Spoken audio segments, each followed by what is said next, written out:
L'un des premiers dilemmes que l'on rencontre lorsqu'on se lance dans la couture, c'est le choix de la machine. Le plus important consiste à déterminer quelles fonctions vous seront nécessaires. Il n'est pas utile de partir sur un modèle trop sophistiqué si vous n'êtes pas certaine que la couture vous plaira. Mais gardez également à l'esprit qu'une machine bon marché ne sera pas toujours une bonne affaire. L'idéal c'est à la fois une machine simple d'utilisation et proposant suffisamment de possibilités pour vous permettre de progresser. Pour bien choisir sa machine à coudre, il est important de prendre en compte ses désirs créatifs et le temps que l'on souhaite y consacrer, occasionnel ou régulier, reprise, habillement, décoration, patchwork, broderie ou encore le type de tissu que l'on souhaite travailler. Vos projets vous guideront dans le choix de votre machine à coudre.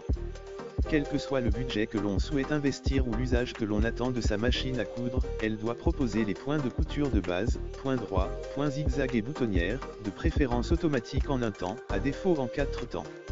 Attention, la mention « boutonnière en 4 temps » signifie que vous devez changer 4 fois vos paramètres de couture afin de coudre les 4 côtés de la boutonnière.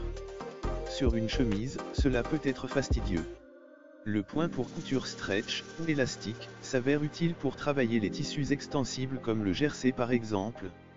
Enfin, le point de surjet, aussi appelé point overlock, permet de réaliser des ourlets de bonne facture, même si un point zigzag serré près du bord peut aussi faire l'affaire. La machine à coudre doit proposer un minimum de pieds presseurs, ou pieds de biche, 4 dans l'idéal, un classique, un pour les fermetures éclairs, un pour les boutonnières et éventuellement un pose-bouton, pour cadrer les boutons.